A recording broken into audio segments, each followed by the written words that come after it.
Oh, hey, Okay, hey, we are live. we are live. It happened. Calling Chris Anderson there in the wherever you are. Where are you? It's I'm at exciting. I'm at the Hotel Bristol in Warsaw, downtown Warsaw, Wow. and you are where? I'm in my home studio here in Chicago. Does it look any different to you?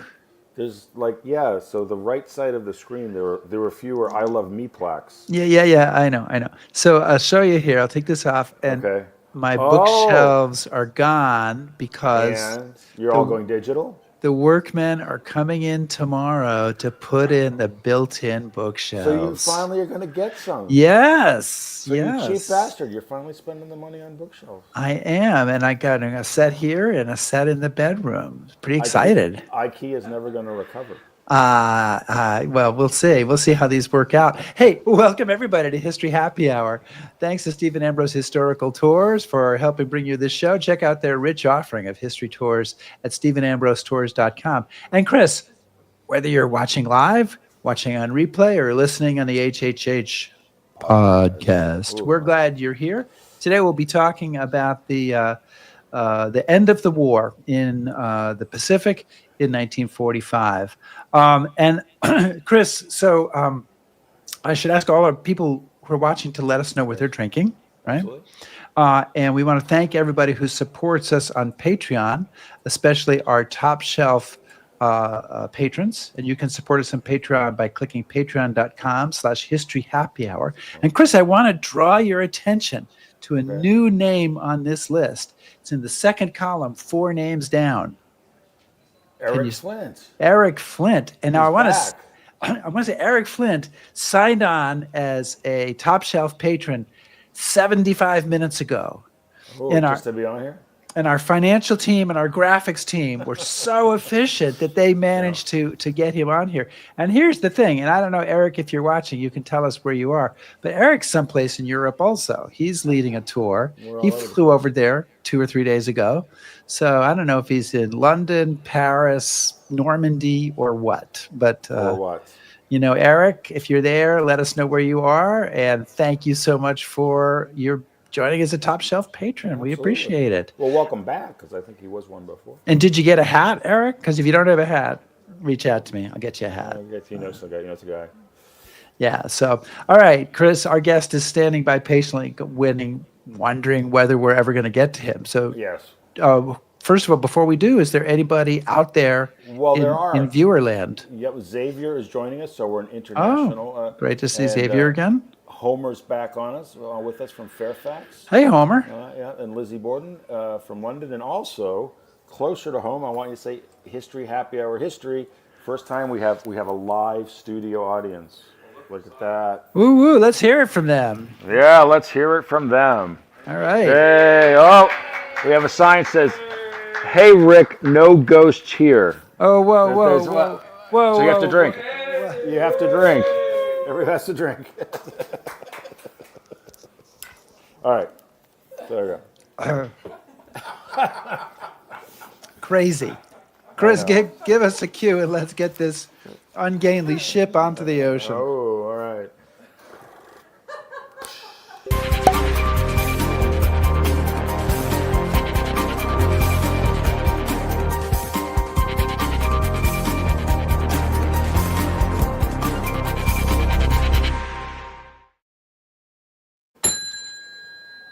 The bar is open. The bar's open. What's on tap? What's Yeah. going on today? Well, I'm thrilled and honored with our guest this week. We're being joined by Richard Overy, and Richard Overy, according to General Mark Miley, who some of you may have heard of before, is one of the world's finest military historians and probably the best historian of World War II writing in English today. And yeah, and then he has a long list of previous books, all of which have been very well received. We won't read all the titles because we'll be here for the whole show. But amongst his books are Why the Allies Won and the best-selling Blood and Ruins, which was the winner of the Society of Military History Distinguished Book Award, and his study of Hitler and Stalin, The Dictators, won the Wolfson History Prize. And he's currently residing in Italy, where it's a lot warmer than it is in England. And we are very, very happy to have him back to talk about his book, Reign of Ruin. Oh, I got it. Yeah, there we Yeah, go. there. Oh, got the Oh, wrong book up there. wrong. Oh, next is okay. No, Reign of Ruin, Yes. and we'll say Richard Overy, welcome to History Happy Hour. Thank you. Sorry, we showed the wrong book title there. I don't know. We'll fix that. I'm going to get on that department and Yeah. fire. Somebody's going to get fired. So, Rich, at Dip, the dip, dip, dip. oh, Did he bring a cocktail though? he did. Oh yeah, good question. Did you bring? Oh, okay, very good. And Chris, do you have a cocktail? Well, I asked the. I do have a cocktail, and clearly you have one, and you've been drinking it because you put the wrong book up on this. There you go. Okay. All right. So anyway, about that history stuff. There we go. There you go. All That's right. the right book. So just at the start of this, as you begin the book, you say that the firebombing campaign and the nuclear attacks carried out by the Americans against Imperial Japan are treated as different subjects. Is that wrong?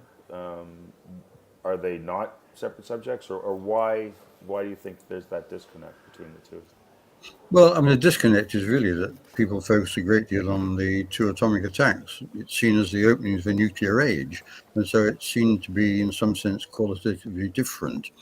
But my argument is that the heavy bombing of Japanese cities, which began with the bombing of Tokyo in March 1945, was a deadly campaign that went on the whole year until August, killing more than 250,000 Japanese civilians. And for the Air Force that dropped those incendiary bombs that burnt down Japanese cities, the two atomic attacks were really a continuation, in their view, of the assault on Japan's urban life. We've separated them out. But if you do that, I think what you miss is the impact that the conventional bombing had on the Japanese leadership. And my argument in the book is that actually it's, if anything, much more important than the impact of the two atomic attacks. So I see it as a continuum, finding ways to destroy Japan's capacity to make war until they surrendered.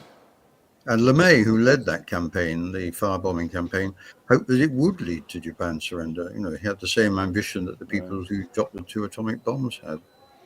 So the United States launches that firebombing campaign in March of 1945. And one of the things I found fascinating in your book is that before that happened, we, the United States, carefully studied the effects of incendiary devices, even building literally mock-ups of Japanese buildings to see how quickly we could make them burn. And earlier in the war, Roosevelt, Churchill, and other leaders had gone on record declaring that intentional bombing of civilians was illegal, immoral, odious, shocking the conscience.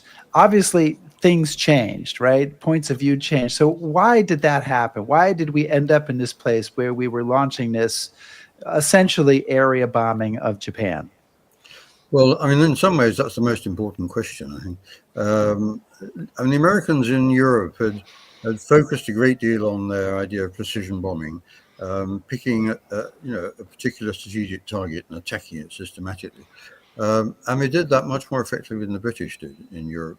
When it came to attacking the German Air Force, German chemical industry, German transport, and so on. But with Japan, they had already been thinking for some time about the possibility of using Japan's vulnerability, i.e., tightly packed wooden cities, using Japan's vulnerability to carry out a bombing campaign of a different kind. And throughout the war, as you say, I mean, the American Air Force was interested in incendiary bombing, had been studying it, developing the best incendiary bombs, practicing the destruction of German and Japanese houses from the air using fire. So that when LeMay finally decided in March 45 that he would change the way the Americans were attacking Japan's cities, there was already quite a lot of material behind that. It wasn't, in other words, taken simply blind. He knew that if you did what the British had done in Europe and you bombed the most heavily populated areas, the residential areas of Japanese cities, that might produce some kind of dividend. He wasn't quite sure what. He hoped it might lead to surrender. Um, but it was a shift in the way they thought about Europe, the way they thought about Japan.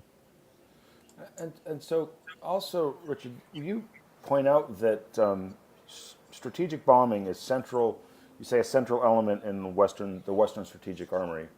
And so why is that, and why is that not the case with, say, the Soviets? Because you mentioned that they don't have that sort of focus. Where is kind of what drives that emphasis?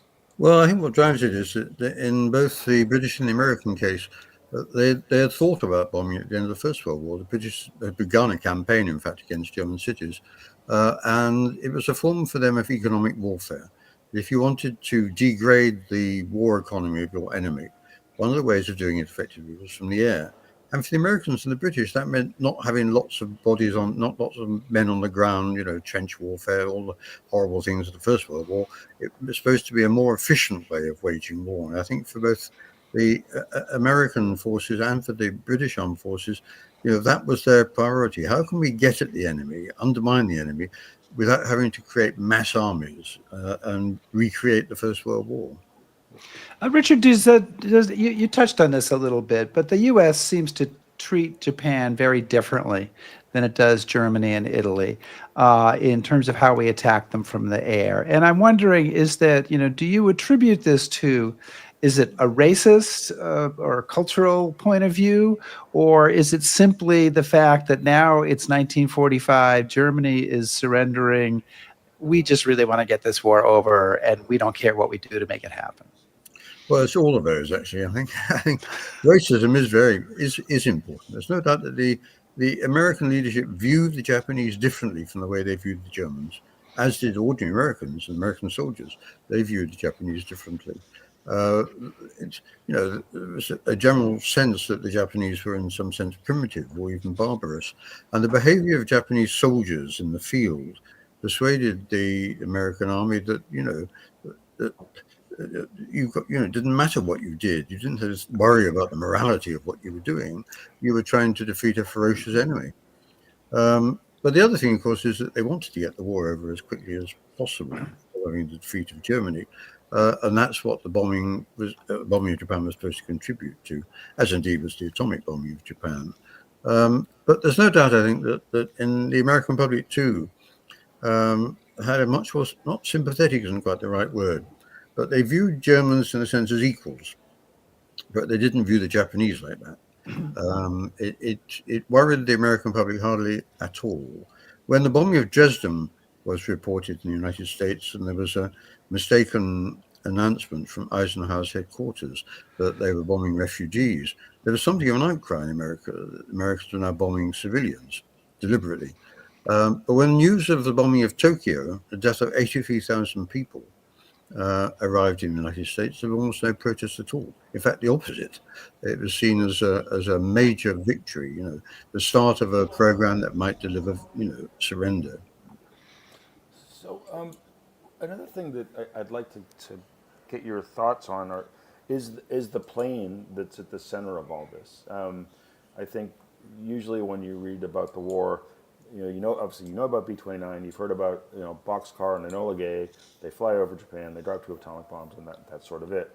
But the effort to develop and deploy the B-29 is a major accomplishment or a major effort in its own right. So, if you could talk a little bit about the aircraft that's used to carry out this campaign, and how its existence, does it drive strategic choices? Does it kind of force the Allies to make decisions because now that it's once it's been created? Well, it absolutely drove strategic choices. I mean, Arnold had authorized the development of the bomber earlier in the war, actually before the war broke out, and he wanted to be able to produce an aircraft that really could reach Japan, because then the Air Force would be able to say, look, we're playing an important part in that campaign. It's not just the Army or the Marines or whatever. We are playing an important part in that campaign. And the B-29 was an extraordinarily novel aircraft, developed at some speed. In fact, there's so much speed that they had enormous range of technical problems all the way through, including when it was in service. So a lot of American airmen died because the plane was not yet fully operational. Um, but it did make a huge difference. Without the B-29, there's nothing they could do. They couldn't get near enough. And the B-17 would not have been an ideal aircraft to carry that out. So the B-29 did, in a sense, drive the strategy. And it's quite interesting that people focus a lot on the development of atomic bombs, the cost, the engineering difficulties, and so on. But the cost and engineering difficulties of getting the B-29 ready and operational were also enormous. Yeah. Didn't I read someplace that they were that the development of the B-29 was more expensive than the creation of the atomic bomb, or on the same scale? No, it's 50% more expensive. Yeah, I mean it's something that gets left out of a lot of stuff. Yeah, yeah. I'm wondering. We're talking about the U.S. Air Force uh, in terms of both the uh, area bombing campaign and the atomic bombs. What role does Air Corps politics play in the bombing of Japan? I mean, the U.S. Army Air Corps, which it is at that time, a part of the U.S. Army, wants to be a separate service. They want to make their own record. How does that play into the bombing campaign over Japan? And I guess I would say, I make it a two-part question. You can do that later, Chris. Oh, thank you. That it starts with like in middle of 1944, we start that we're bombing from China, but then it all changes. Take us through a little bit of what changes there, and how much of that is because of U.S. Army Air Corps politics. Well, I mean, the shift from bombing from China to bombing from the Mariana Islands, which are much closer to the Japanese home islands, was simply a military decision. You couldn't achieve very much from China. As soon as those island bases became available, all the resources were shifted over. And it's quite understandable why that happened. Indeed, it had been planned in 1944 that once those bases were available. But the first part of your question really is very important, and I deal with it quite a lot in the book. Air Force politics was very important. The Air Force was anxious to be able to establish its independence of the Army. It had been anxious to try and do that in the 1930s and to develop a strategic profile which literally made it separate from the Army. And bombing was one way of doing that. But Arnold was not terribly happy with what happened in Europe because the Army took all the glory after D-Day, and the Air Force faded out, if you like, of public perception. So in the case of Japan, he was very, very keen, as were other Air Force leaders, very, very keen that the Air Force should be seen to be playing a major part in the final defeat of Japan, forcing them to surrender. And the Navy and the Army knew that that's what the Air Force wanted. They were not very happy about it. The Navy, particularly, after playing such a major role for 4 years in defeating Japan. But that's, it drove Arnold, it drove LeMay too, the thought that if they could just deliver on Japan, then Congress would deliver on an independent Air Force.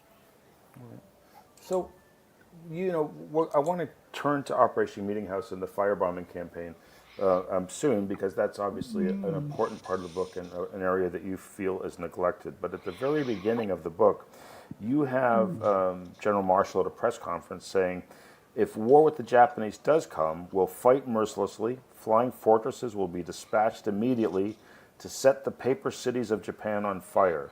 There won't be any hesitation about bombing civilians. It will be all out.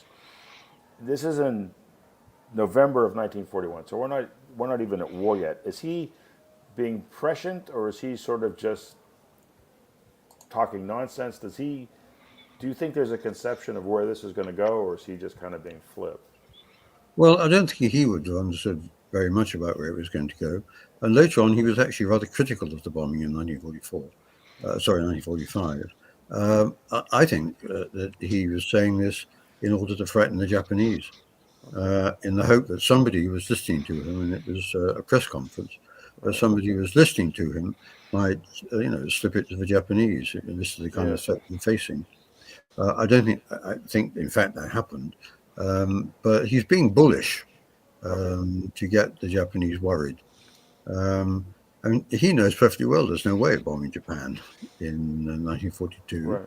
Um, and when the bombing does begin in 1945, he's actually quite critical of it. When LeMay flew to Washington for a meeting, a very important meeting about where American strategy was going in June 45, Marshall was dismissive, really, of Air Force claims that they could end the war.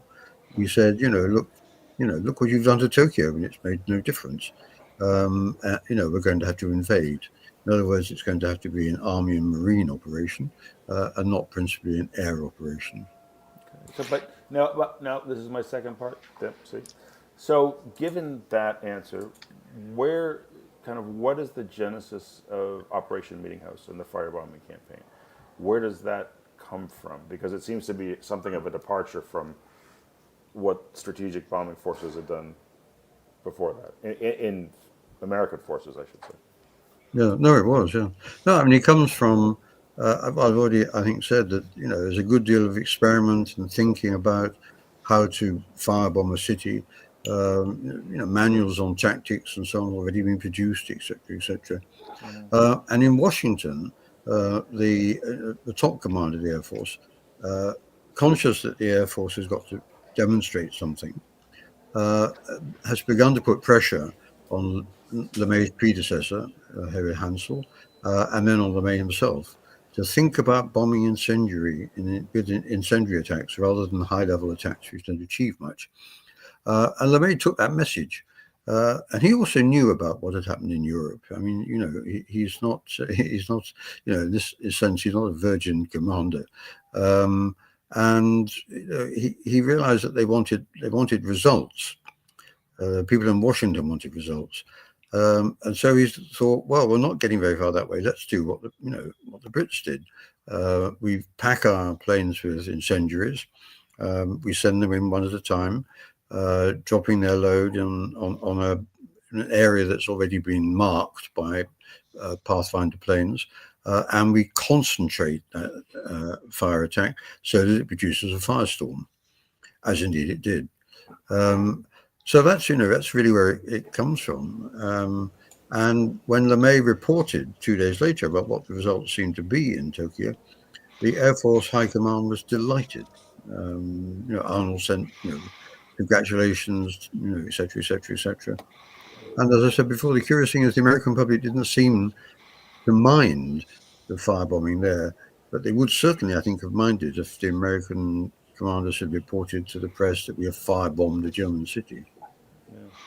So, talk about Curtis LeMay a little bit. He's a figure in both the bombing campaign and the atomic bomb. It all happens kind of under his command. What is he? Does he? If we're trying to assign credit or blame, depending on your point of view, for the results of the firebombing campaign, the results of bombing Japan. Does he, should he get a big share of that? And what did he say about what he did and what kind of, how he felt about it? Well, he was very important. Yeah, I mean, he was a central figure all the way through. And indeed, as you made the point, it's worth remembering that the same Air Force that's been dropping the firebombs drops the atomic bombs too. It's not a different force. Um, LeMay actually didn't think the atomic bombs were really necessary because he thought the firebombing campaign would finish what he promised. Force Japanese surrender in September, perhaps October, at the very, very latest. And so he didn't think atomic bombs were that necessary. But later, he never had, in his memoirs, for example, he never had any regrets about what he did. There's a famous quote from his memoirs, think about the morality of what we did, nuts. I mean, he was a tough cookie, LeMay. And to him, the damage done to Japanese citizens, Japanese civilians, it didn't really matter. It mattered because he thought that would actually contribute more rapidly to Japan's defeat. And that was his priority. So I think you had mentioned, and I think you're correct, that the dropping of the two bombs are the things that most people are aware of. I mean, they know that we firebombed Japan. but I don't think they understand the gravity of it, the size of it, the intensity of it. So maybe you could talk to us a little bit about Operation Meeting House, the firebomb raids starting in March of '45. What was involved? What were the results? And what was the impact on the Japanese? Well, the result was catastrophic, of course. They burnt down 16 square miles of the most densely populated urban area in the world. 83,000 people were burnt to death, or died in other ways, which is, if you think about it, a staggering statistic. Of people, killed in basically a few hours of bombing and a firestorm. Um, and LeMay wanted to repeat that, but very, very quickly, the Japanese urban population understood what happened in Tokyo and began to flee to the countryside. 10 million of them left and went to live in the small towns and villages. So that when the next wave of incendiary attacks occurred, the casualties were much, much lower. Cumulatively, of course, as you burnt down in the end 60% of Japan's urban area. Again, that's a staggering statistic. If you just think about a major state and just think that 60% of its urban area is gone, 10 million have gone to the countryside. Um, Now, this was a devastating campaign, and we know from eyewitness accounts and so on that this was one of the things that really worried Hirohito, Japanese emperor. And it worried him almost from the start. But by June, July, when LeMay began to bomb small cities and destroy them, sometimes 80, 90% of the area was destroyed, he became more and more anxious about the suffering of his people, more and more anxious that the war should be terminated. And I've argued in the book that if we look at the way over that period that Hirohito and his advisors, the peace faction, I've called them, reacted to the bombing, it's clear that the conventional bombing is every bit as important, if not more so, than the two atomic attacks. They wanted to find a way to terminate the war, to prevent the complete destruction of Japan from the air. And that was also the case even after Hiroshima, where the emperor is still referring to conventional bombing, firebombing, as a key factor in having to terminate the war. I want to remind everybody that we're chatting today with Richard Overy, who is the author of the book Reign of Ruin, among many other books that he has written about World War II history. And we're excited to have him here. I want to bring up a question that came from Wally Morrison, one of our viewers. And he says, rather than a racist indifference you imply about the fire bombings, could it not simply be that Americans simply wanted the war over, having been at it for a long time? Well, American City did want to get the war over as soon as possible. And in summer 1945, the problem was that many of the intelligence predictions, which were fed through to Washington, to Marshall and so on, suggested that the war might actually go on until 1947. It was a tough nut to crack, it was assumed. And that would mean, a war that even, the American public might become very tired of continuing to support. But coming back to the first part of your question, there's plenty of evidence about the way in which American forces thought about the Japanese after they'd engaged them in conflict. And it's interesting, Arnold arrives in the Marianas to talk to LeMay in June, and he comes away from the Philippines having seen what the Japanese had done in Manila. And he says, we all think it, the Japanese deserve anything, kill them all, women, children, and so on. There's no basic empathy among American forces for the Japanese people. So, it's not written into the directives. It doesn't say we're bombing you because we don't like you racially. But it's part, I think, of the bombing culture in the Pacific War. The damage to the Japanese civilians was less worrying morally than damage, for example, to German civilians. So we talk an awful lot about American strategic bombing and the development of the bombing, and that is something that appears in a lot of books. But you turn your attention to the Japanese in a way that I don't think most people do in their histories of the war. So let's talk about the other side, I guess, for a bit. What is the state of Japanese morale in 1945? Because, of course, the perception that I think most Americans have is that they're not going to surrender, they're going to fight to the death, so, all, the gloves are off. But you portray a somewhat more nuanced picture of Japan in 1945. So where are they at this point in the war? Well, it is certainly true that the American military leadership did think that the Japanese were united, fanatical people, and that that's a factor you had to take into account if you were going to invade the home islands, how difficult it was going to be. But in fact, Japanese society was deeply demoralized by 1945. Most Japanese did not want to pick up a bamboo stave, and try and beat off Marines on the beach. They were hungry. They worked long hours. There was growing evidence of protests, things scribbled on walls and so on, even protests against the emperor, which was almost unprecedented. But I think that the important thing was really the effect on the elite, because there wasn't very much that the wider Japanese population could do. But the elite was very worried. They thought there was something they might do. They worried that they might, have a social revolution. They worried that Japan might collapse like Russia in 1917 or Germany in 1918.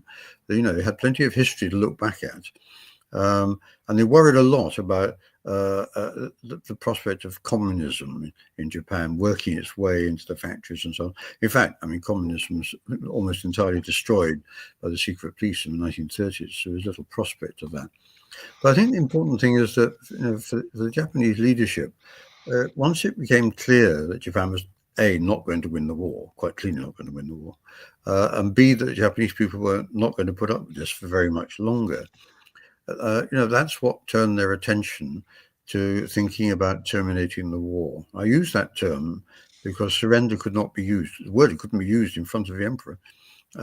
Terminating the war was what they wanted to do, and find a way of doing it which the Allies would accept. And that process goes really back to the spring of 1945. It's not prompted by the atomic bombs.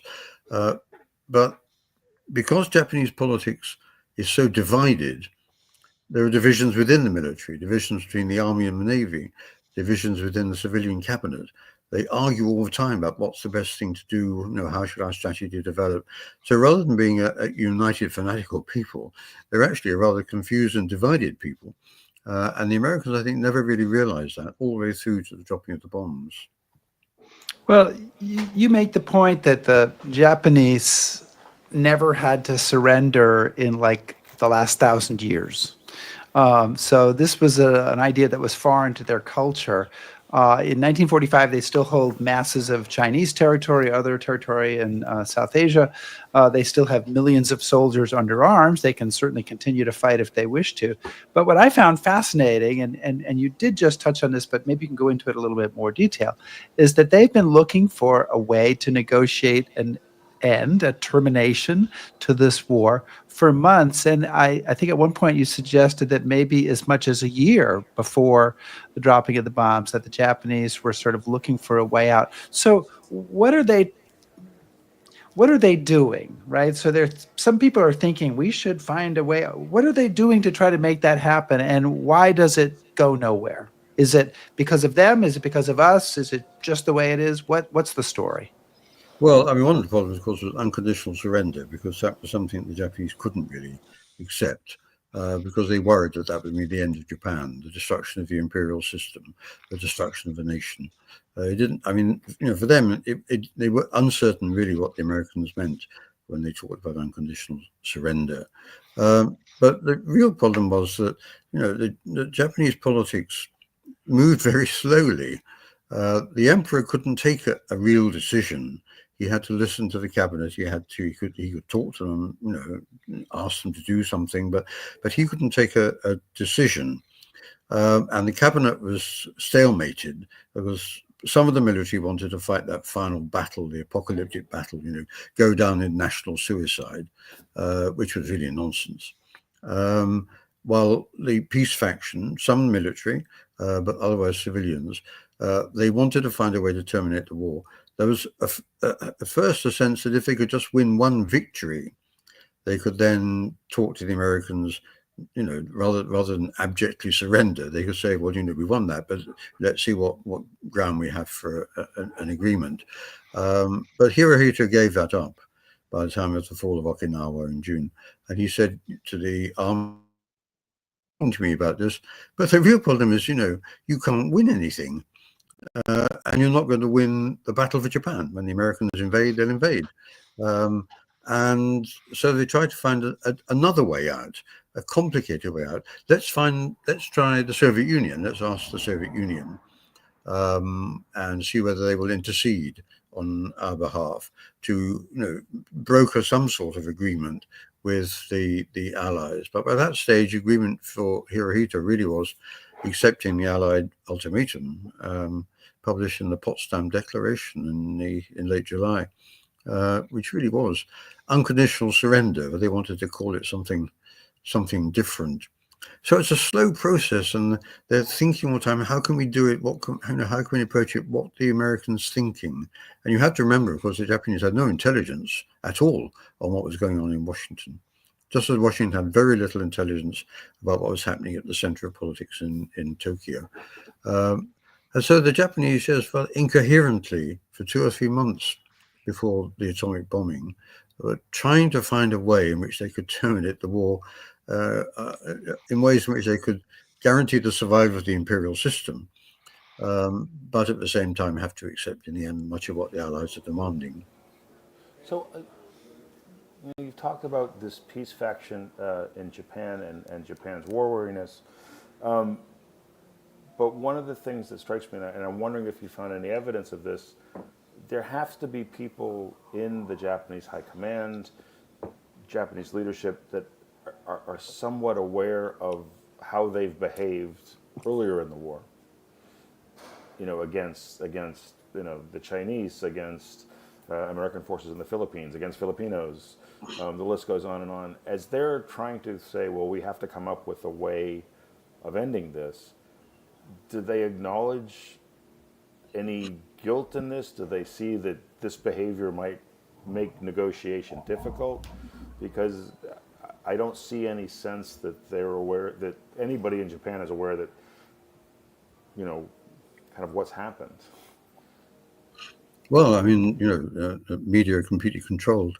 And in fact, there is an extraordinary disconnect between how the Japanese are behaving in Burma, in Southeast Asia, and so on, in China, and the way in which the Japanese population and the politicians at the center in Tokyo are thinking about the war. I think that, for many of them, there really was no understanding about what was going on because it wasn't reported back. We've done such and such an atrocity, obviously. And there was even a belief, in fact, that it was the Americans who were, being barbarous. All that stuff about the Americans cutting off Japanese heads and sending the skull back to their girlfriends and so on, which was widely publicized in Japan. So for many Japanese, the opposite. They thought the Americans were the atrocious ones rather than, Japan's own soldiers. So there was a disconnect between the way in which the Japanese military and officials had behaved in the empire and the way in which the Japanese home population and home civilian politicians understood it. But I'm curious about the Japanese leadership. Is anybody in the Japanese leadership saying it's going to be difficult to convince the Americans that we want peace, or Is there anybody who's taking what we would now say was a realistic view of the situation? Well, I think most of them had a realistic view. Even the army hardliners actually knew they were losing the war and would lose the war, and that he would lose an invasion of the home islands. For them, it's difficult to say so because they worried about the demoralizing effect it would have on Japanese forces. And also, it was alien really in the sense of their culture. The idea of giving up or surrendering or not being adequate. But I think it's almost certain that they did war minister, particularly in the army, did understand that that they were on hiding into nothing. And so when the discussions about termination of the war came, they would make all these loud rhetorical noises. No, we must have the final battle, etc., etc. But I think that they understood the limits of what what was possible. So that when finally Hirohito says, I'm going to make a decision, and he makes it on August the 10th, there's almost no opposition from the Navy and Army leadership.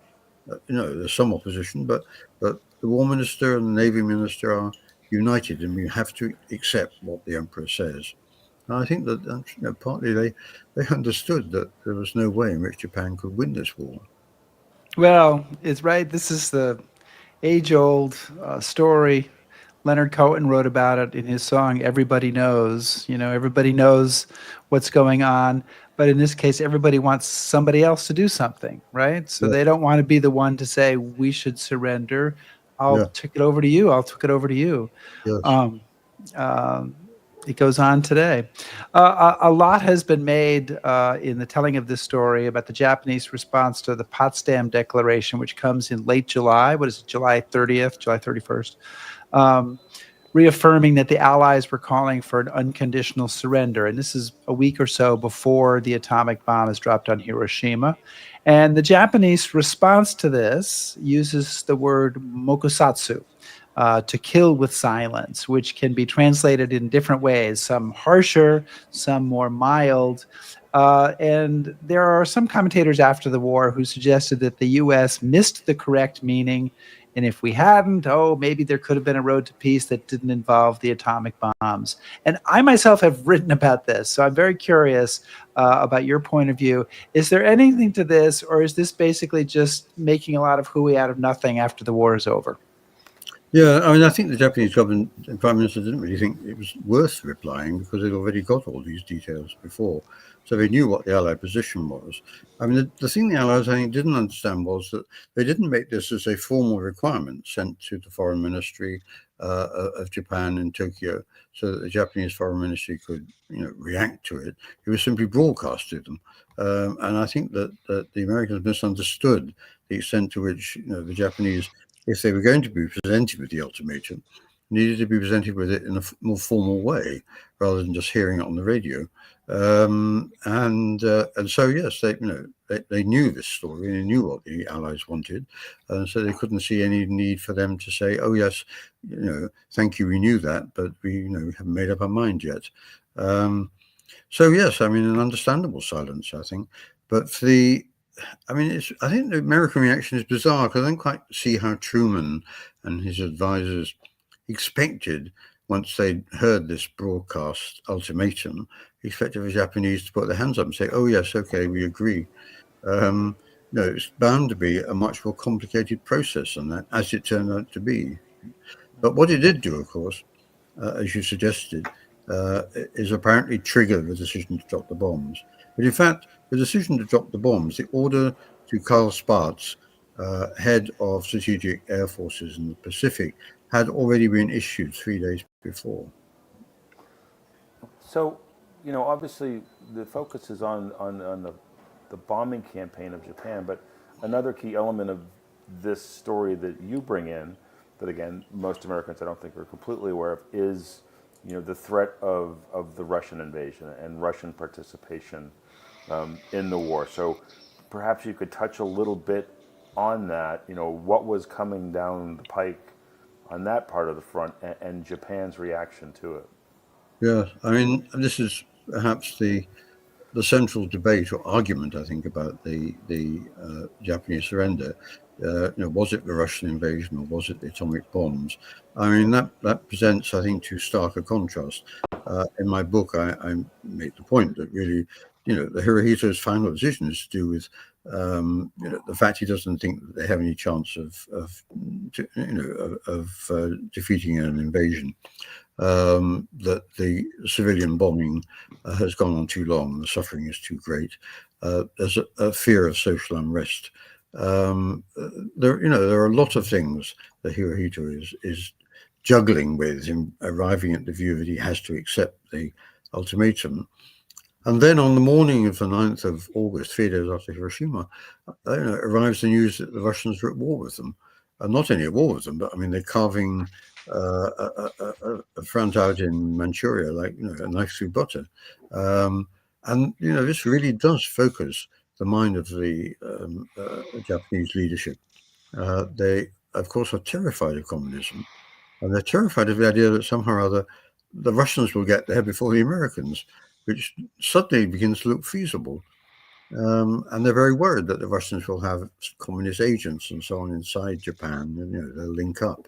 And I think that this debate has gone on for a long time, but I think the evidence makes it clear that the attitude to atomic bombing was ambiguous. They weren't quite sure what it meant. They weren't quite sure what it was an atomic bomb. They weren't sure what the Americans had anymore. But the Russian invasion of Manchuria was very real. And within days, of course, Manchuria was overrun. And I think that, it's that which pushes the cabinet and the peace faction to persuade Hirohito on the evening of the 9th of August to call an imperial conference at which he says, you have got to accept the ultimatum and I want you all to agree with me. And that was a critical factor. It's the same day that Nagasaki was bombed. But again, Nagasaki, according to testimony from the time, Nagasaki really made little impact on the Japanese leadership. What really worried them was that that the war might end up, as I've said before, like the crisis in Russia in 1917 or Germany in 1918. Well, one of the things, though, that you brought out in the book that I really hadn't thought about much is that there were other bombs in the pipeline, other atomic bombs in the pipeline, and supposedly, I don't remember the exact numbers, but that Hap Arnold was telling the president, "Well, we won't have another one till October, but we can have 5 in November and 5 in December, or something like 10 other bombs." So if Japan had not surrendered, this could have turned into a thermonuclear nightmare. That was the idea, yes. I mean, to wage nuclear war, and I think that most of the histories actually of the atomic bombs make a great deal about Hiroshima and Nagasaki, the only two in the inventory. But in fact, now once they got those, they knew how to produce them. They were going to produce them quite rapidly through September, October, November, December, and they had already drawn up a plan of the cities they were going to bomb. And so, yes, if Japan had not surrendered, the United States Air Force would now be waging the first nuclear war. Thank God they didn't. But yes, that was certainly in the pipeline. So I think, when you read a book like this, one of the things that people are going to be curious about is, the big questions are, was it necessary? Were there alternatives? Was it sort of the wrong course to take given Western impressions of their enemy at that time? What kind of conclusions do you come down to? Were there alternatives for Truman? Was this perhaps the wrong policy? Is it understandable that they did what they did? Well, I mean, I think alternative history is very difficult, and I've tried in my book to explain why they took the decisions they did take. Not what might have happened if something different had taken place. I mean, obviously, the conclusion you would draw from reading my book is that the atomic bombs probably were not necessary. That Hirohito was coming to the point where he had to terminate the war.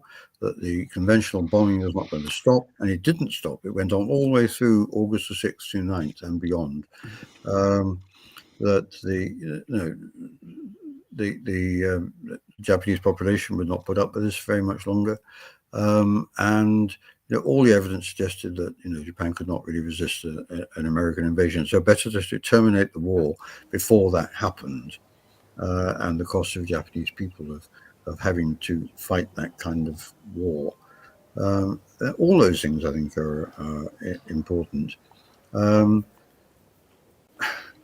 mean, I think people reading my book might expect me to say, in the final chapter, these bombs are not necessary. I'm leaving people to draw their own conclusion. Sure. But, one of the things that I find interesting, again, in the conclusion of the book, you talk about, or you give the example of the Osaka International Peace Center. And it's a museum that tries to get built. They want to bring in certain I guess, threads to the interpretation, and it doesn't go so well. So, what happens with the Peace Center and other peace museums that try to get started, and what is the challenge of interpreting this event now? I mean, because Yeah. obviously that's also kind of the legacy of this. How do we all of us, we the Japanese, we the American, why is this so hard to get our hands around? Well, I think for the American side, it's not been so difficult. Of course, there's been a fraction of American opinion all the way through who was hostile to the use of the bomb, and felt not it wasn't necessary, but felt that it was immoral and a war crime. Um, but the bulk of American public, I think, even today, would basically take the view that the bombs ended the war, forced Japanese surrender, and therefore for all the horrors it caused, it was worth doing it. But the curious thing, I think, is the Japanese reaction, because although you would expect the Japanese to be pretty hostile to the idea of having two atomic bombs dropped on them, but after 1945, they were not allowed to research it, they were not allowed to talk about it or publish about it. And by the time they were able to, when Japan regained its sovereignty in 1952, they had a defense pact, security pact with the United States, which has been the central feature of Japan's security ever since. They had a formal peace treaty, and they didn't want to rock the boat by telling the Americans, you shouldn't have done this. And so the Japanese peace initiatives from the 1950s onwards were always carried out by ordinary people, by civilian officials, by city mayors, and so on. But the government view always was that you can't rock the boat. And even as late as the 1990s, when the United Nations was debating whether it was consistent with international law to be able to drop an atomic bomb, and this was debated in the United Nations, and the Japanese abstained. And you would think that, of any country that would say, it was illegitimate to drop an atomic bomb, it would be Japan. So their reaction, I think, has always been very ambiguous. The other problem the peace museums have faced, I think, is that nationalists in Japan are very anxious not to make too much of what the Japanese did in their empire. So that they can then blame the Americans for firebombing, blame the Americans for the atomic bomb, but not blame themselves for what it was they did in the empire. And peace museums that tried to put both sides often found it very difficult to do so.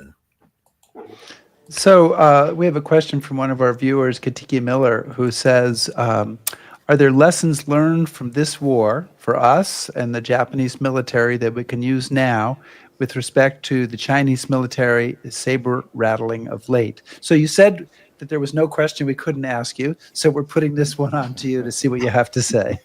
Yeah. The first point I want to make is that actually, I'm often asked, can we compare today with the 1930s and 40s? And I always say that, each age is different. We moved on a lot from then. And the circumstances, whether they're geopolitical or military or whatever, are very different now from what they were then. I mean, the lesson I hope we would learn from, this war and the book I've written, of course, the lesson I hope people would learn is that nuclear war must be avoided at all costs. And that it's very easy to slip into the idea that nuclear war will solve your problems. And so we need to keep reminding ourselves all the time that nuclear war is not a solution. It's a problem. And we hear all the rhetoric at the moment. Well, you talk about China, but one talks about Putin's Russia, where he and his government constantly referring to the nuclear threat, and they don't push us too far, and so on and so on. I mean, I don't think they would launch nuclear war because everybody knows that mutual destruction is still the reality. But one of the things that I wish people would learn from this war is that don't run that risk. Chris, we do have time for one more if you have one more. Well, yeah, I mean, I guess I would just Put kind you of in the spot this time. no, I mean, we've it's such a big topic, and of course, there's so much more in the book that we didn't get to. Yes. And surely is kind of a talk shop question to Richard is you've written so much about the war, you've delved into this in so many different ways. As General Miley said, you're one of the greatest historians writing about the war. When you were researching this book, was there anything that you were struck by, or anything that seemed new to you, or caused you to pause and say, I hadn't looked, something that caused you to stop? Well, two things, I think. I mean, the first thing I make this point in the press thing is that I looked at the English documents as well, British documents as well, which are almost always left out of the discussion of the American Air War in the Pacific. But actually, the British had really quite a lot to contribute, not least to helping the Americans to understand the nature of incendiary firebombing. And they also wanted to contribute to the development of the atomic weapon, and they did so. That's again often airbrushed out of discussions about how the atomic bomb was developed, the Manhattan Project was developed.